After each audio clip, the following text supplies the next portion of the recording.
Wealth Explorers, welcome back. For some of us, retirement might still seem like a distant dream, but for others, it's coming up fast. And whether that day is tomorrow or it's 40 years in the future, wealth accumulation is grounded in knowing what you're aiming for, right from the start. If you've ever heard of the 4% rule for retirement withdrawals, put it on the back burner. Forget it. The concept is simple. Whatever your portfolio value is, you multiply that by 4%, and that's your annual withdrawal rate, adjusted for inflation with each year. This is such a popular rule with advisors. I mean, they're talking about 4% withdrawal rate. Sometimes if they're extra risky, they might go up to 5%. It's almost unheard of to have them advise a 6% withdrawal rate. That's out of the question. So are we stuck with this 4% or maybe 5% rule? The fact that it's simple doesn't mean it's right. More often than not, it causes people to leave way more money behind than they meant to. So today I'm sharing a little known research-backed framework that can increase your retirement income without increasing your risk of running out of money. Now, a quick note before we dive in, this video is for educational purposes only. I'm sharing general investing concepts, not personalized advice. Everyone's situation is different, so talk to your financial advisor before making decisions about your own portfolio.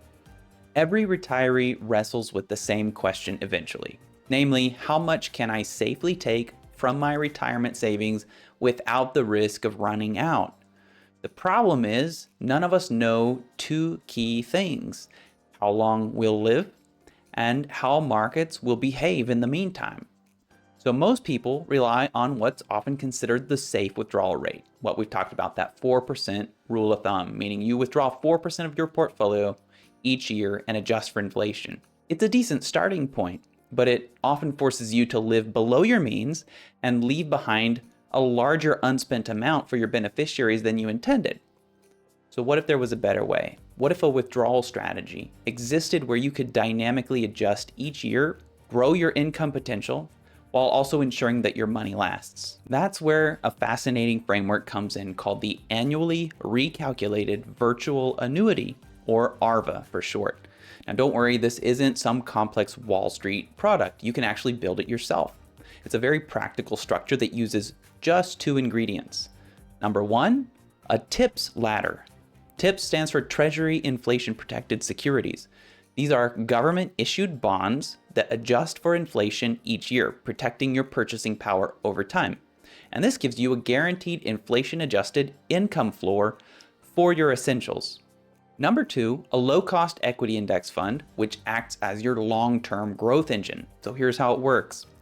Each year, you withdraw a recalculated amount based on your current portfolio value and your remaining time horizon. So your withdrawals adjust naturally to the market, increasing when times are good and tightening when times are bad without ever running your account to zero. This means your retirement income rises and falls smoothly over time, but you're never at risk of complete depletion because it adjusts.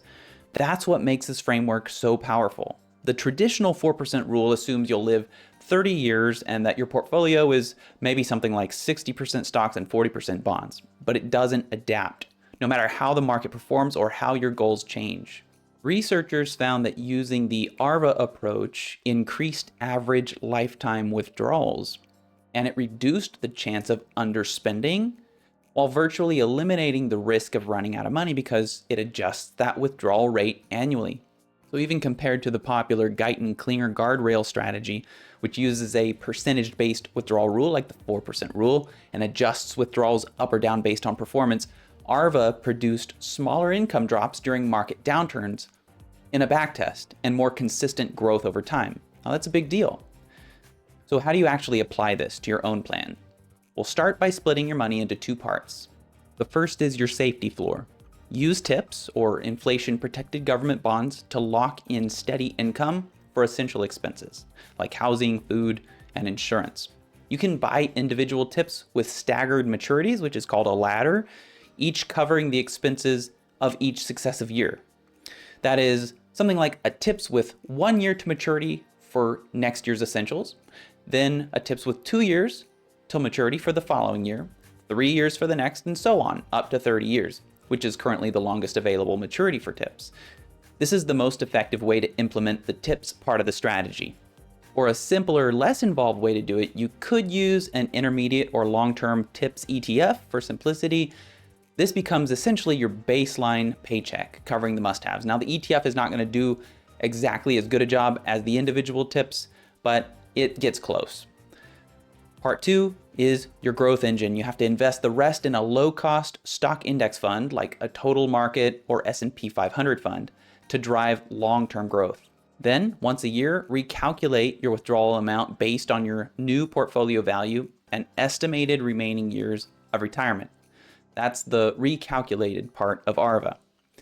If you want higher certainty of a stable income floor, you could consider a 50-50 mix of stocks and tips.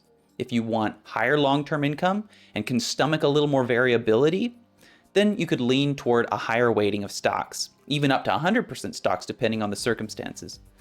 The key is alignment with your comfort level, with your ability to take risks, and your life goals. Notice this isn't a percentage-based rule. It's precise. You know exactly what's set aside for essentials because of the tips, and your bonus income from the stock flexes up or down each year depending on market performance. So here's where it gets really interesting. You can think of your retirement income in 2 layers. There's priority income. These are the non-negotiables covered by your tips ladder, Social Security, and any existing pensions.